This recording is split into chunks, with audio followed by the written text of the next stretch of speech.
né? Semelhante lá em 2 Reis, o quartinho de profeta para Eliseu, né? Porque Jesus sempre menciona Cafarnaum também como seu lar, amém? Embora aqui nos fique claro que estão entrando em casa de Pedro, amém?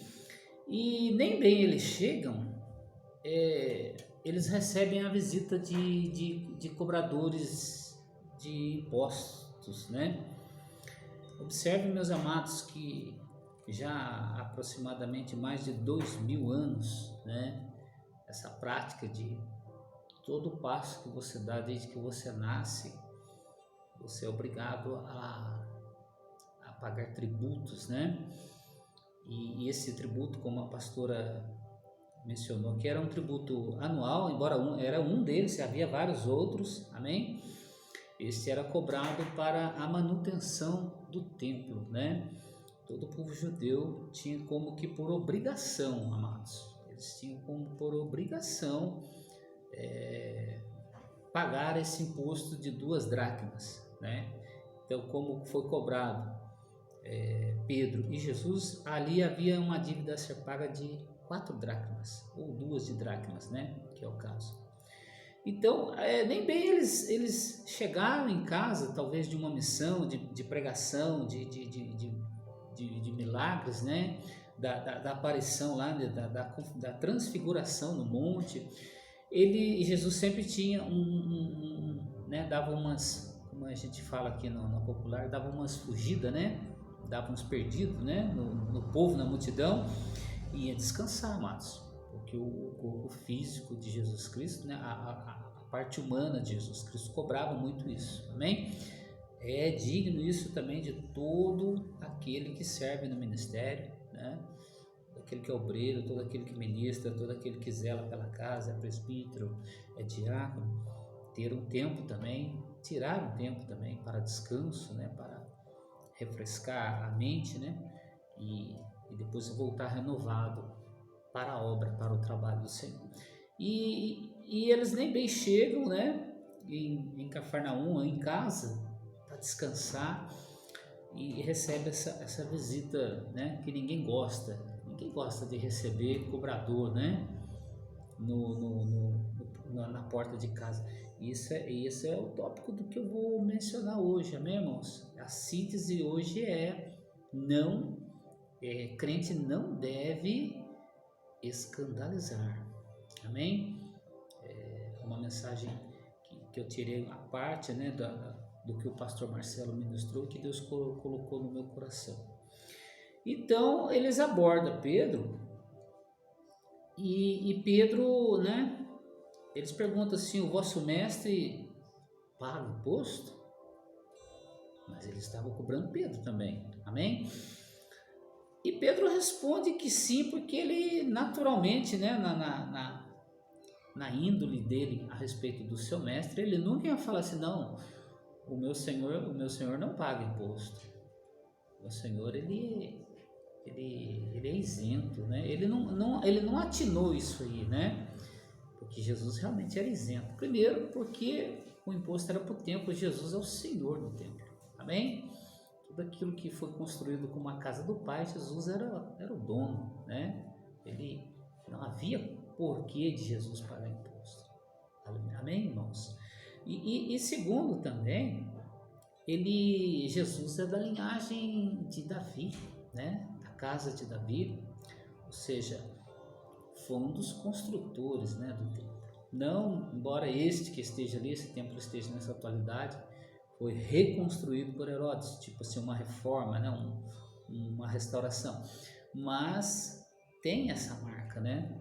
E além do que, a casa de Davi era isenta de impostos por um decreto do reino, amém? Quando Davi enfrentou o Golias, o rei faria isenta toda a sua casa é toda a geração, né? De Jessé, pai de Davi, depois de Salomão, depois de Roboão mesmo, né? Então, e daí por diante, né? Eles eram de uma família real, Jesus descende dessa família real, então ele era isento. Mas Pedro, não atinando para isso, ele respondeu assim de forma espontânea e de coração, falando assim: não, mas o meu mestre, ele paga sim, ele paga sim. Só que Pedro entrou em casa meio que, como que eu posso dizer, meio pasmado, meio assustado, porque Jesus percebe isso e se antecipa. Jesus queria esclarecer algo a Pedro. Amém? Eu quero que os irmãos prestem atenção nisso. Jesus, não sei se tinha ouvido, né, ou já pela onisciência dele estabelecido o que foi conversado. Assim que Pedro entra, ele já fala assim: ô Pedro, de quem cobra os reis da terra impostos, né? Dos estranhos ou dos filhos? Como eu acabei de dizer, os estranhos, os estrangeiros, os povos, né? Eles toda a vida eles foram super taxados em impostos. Eles podiam ali conviver, habitar, produzir, plantar, criar, fazer o que fosse, mas a carga de impostos dos estrangeiros era sempre bem maior, amém? E Jesus ele explica isso para Pedro, pergunta para Pedro, e Pedro responde da forma correta. Ele fala: não, realmente, Senhor, os filhos são isentos, quem deve pagar imposto são os estranhos ou os estrangeiros, os que não são os filhos, né? Aí Jesus fala algo que eu quero conjecturar com os irmãos nessa noite.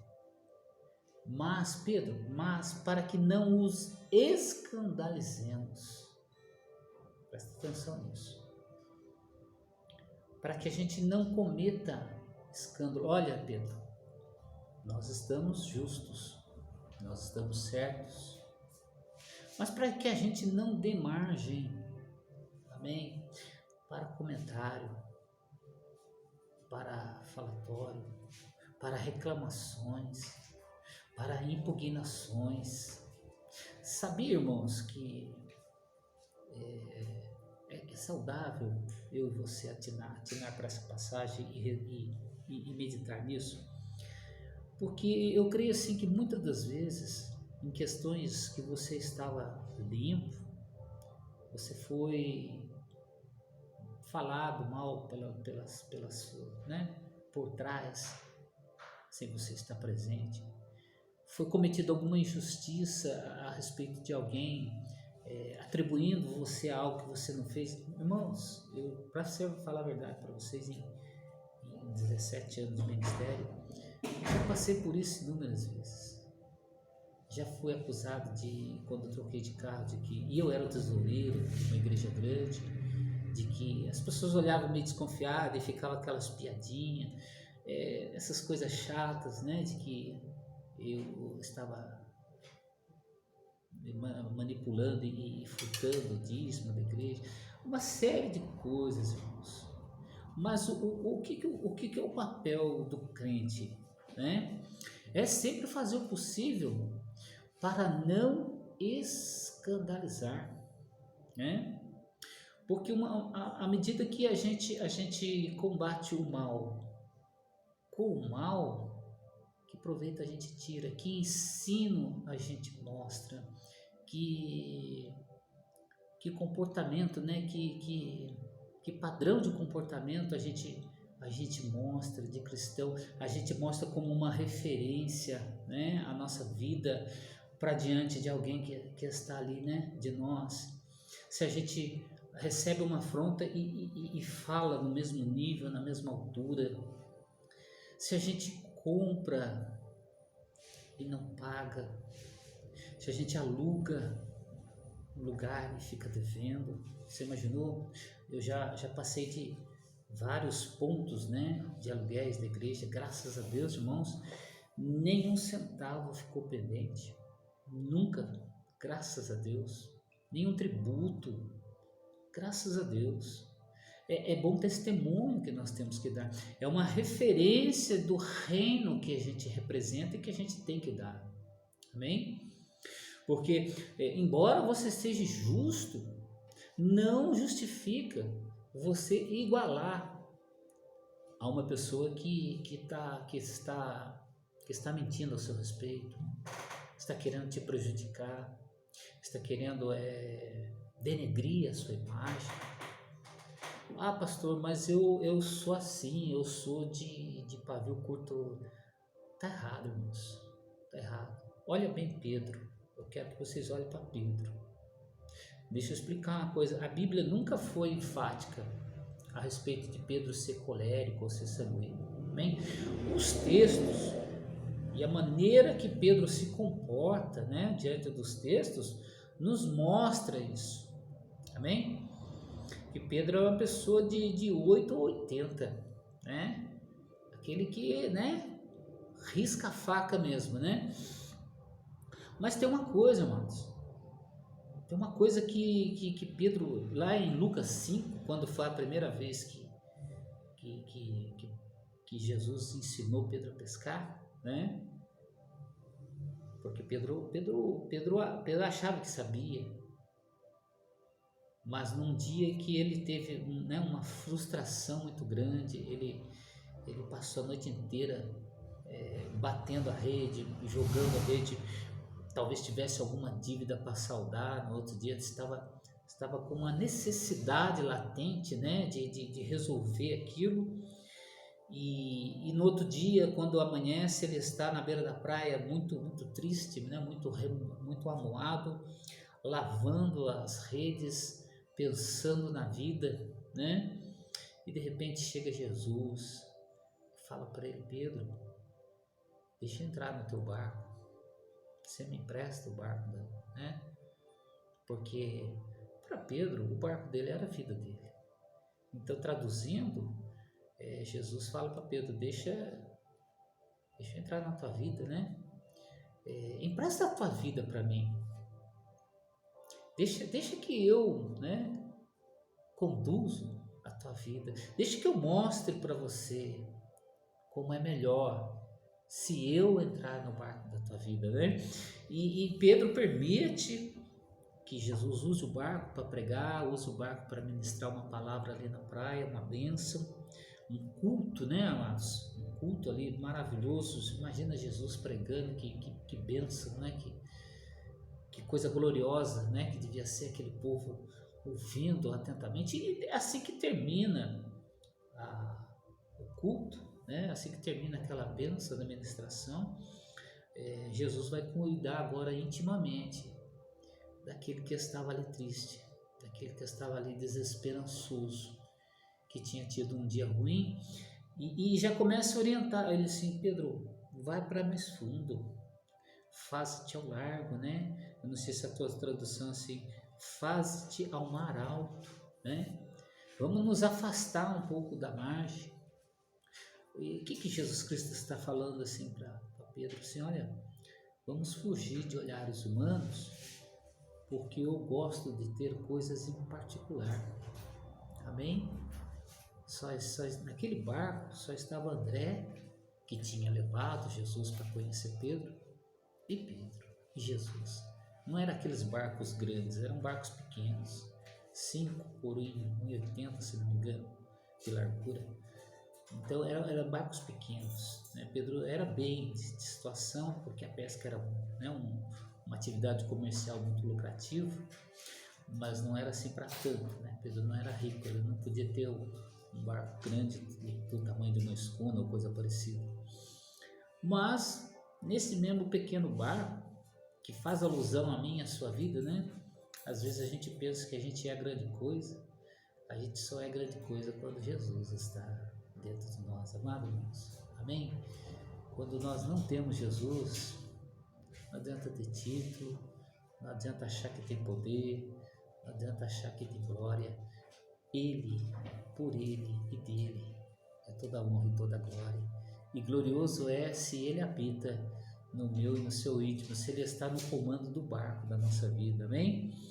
Então ele ordena que Pedro lance a rede novamente. Você vê que coisa. Eu e você paramos para pensar agora. Você já insistiu em algo por você mesmo? Amém? Você está entendendo o que eu estou falando? Porque às vezes você está falando assim, não, mas não dá certo. Já cansei. Ah, eu não aguento mais. Eu não quero mais saber, né? Mas e se Jesus falar assim, tenta mais uma vez? Se você ouvir uma vozinha hoje falando com você hoje, tenta mais uma vez. Você vai obedecer? Porque, como eu disse, Pedro, por mais colérico, mais sanguíneo, né? Aquela pessoa tosca mesmo, né? Aquela pessoa difícil, né? Esse caráter que ele tinha, uma coisa ele mostra tanto nesse episódio, né, da pesca de rede, quanto a palavra que foi lida hoje, né? Ele demonstra fidelidade ao comando de Jesus Cristo. Isso é tremendo, irmãos. Ele atribui honra ao que Jesus Cristo fala com ele. Amém? Ele não somente crê, mas ele faz, ele se propõe a fazer. Porque eu creio assim que a vitória dos irmãos hoje, muitos irmãos que não alcançaram aquela bênção, aquela promessa, né? É porque creem, recebem com fé a promessa e creem na promessa, mas não se colocam, né? Não se levantam, não se expõem, se colocam na brecha, né? Como para dizer, né?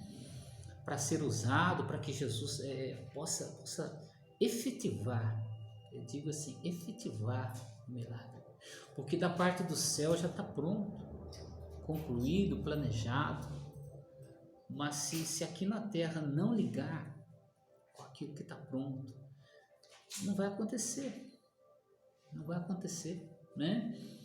Então, Pedro ele é muito obediente e fiel.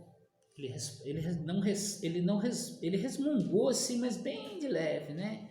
Senhor, eu pesquei a noite inteira, né? Mas depois ele se conserta, irmãos. Ele se redime.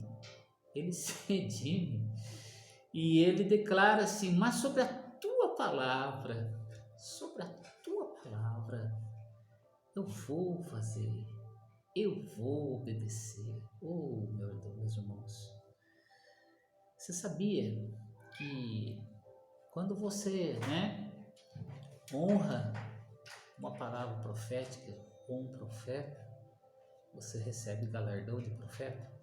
Ou seja, você já está inserido naquilo que você recebeu, né?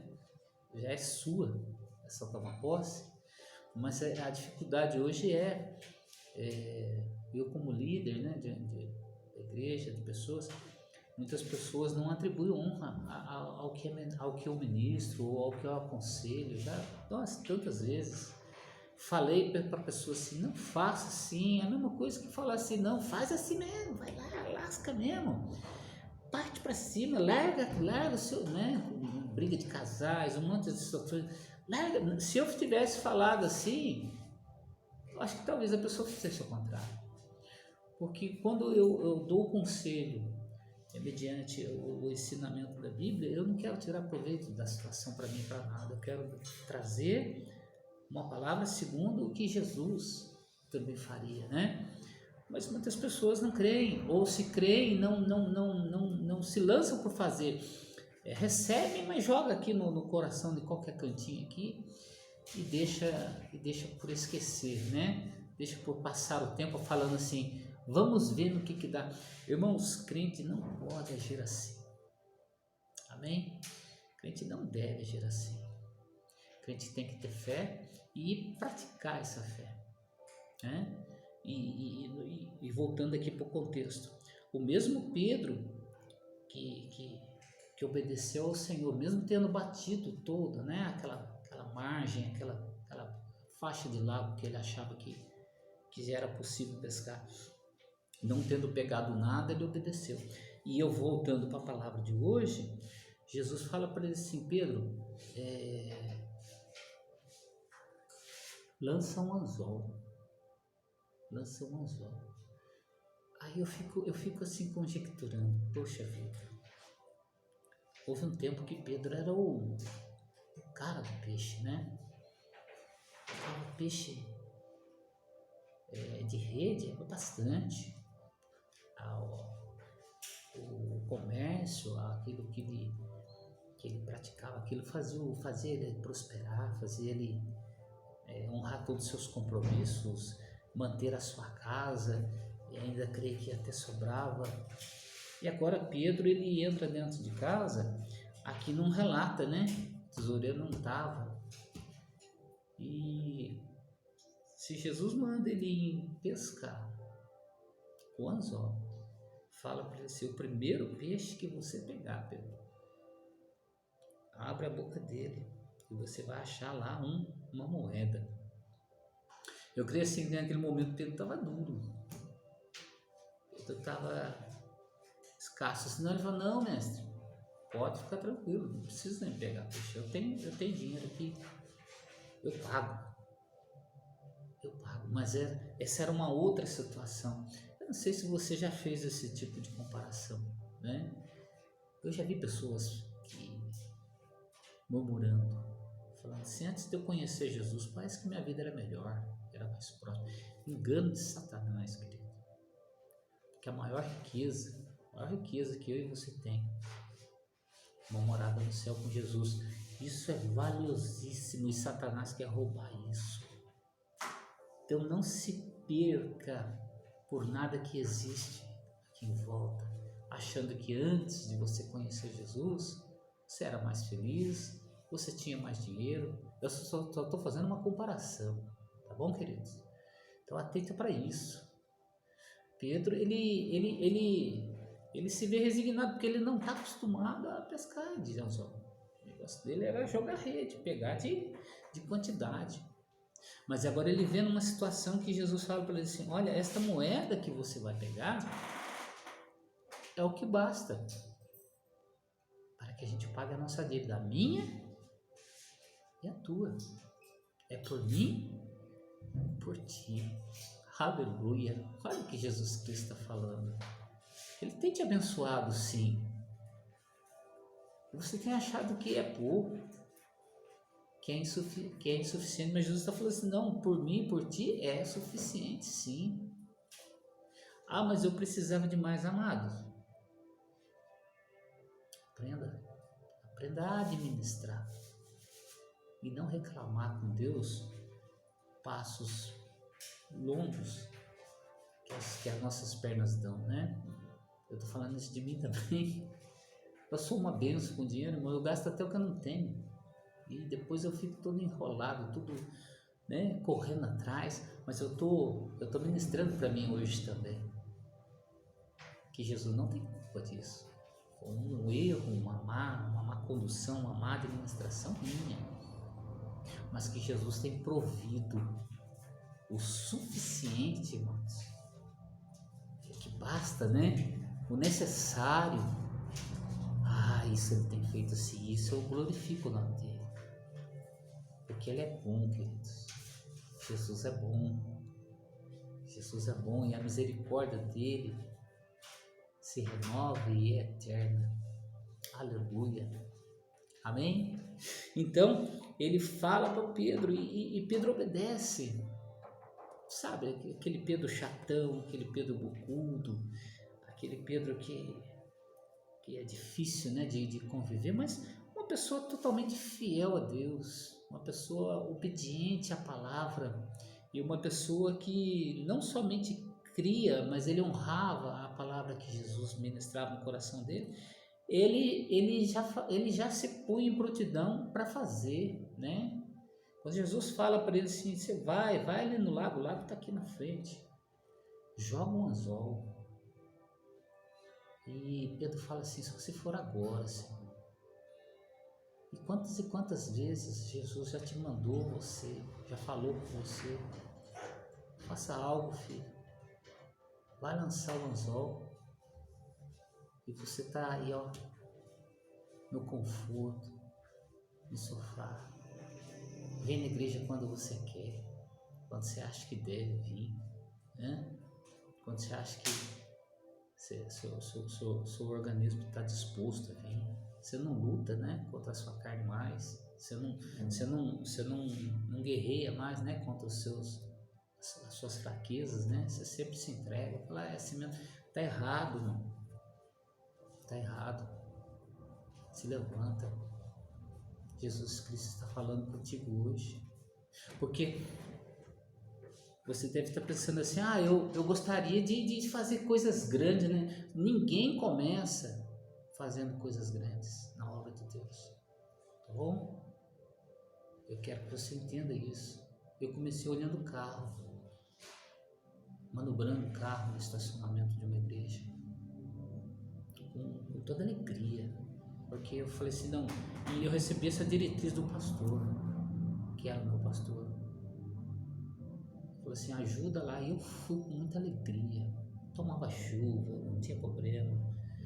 Às vezes tinha umas irmãs que dava para trazer uns carrão, eu morri de medo de manobrar aqueles carrão, mas Deus deu graça, sabe?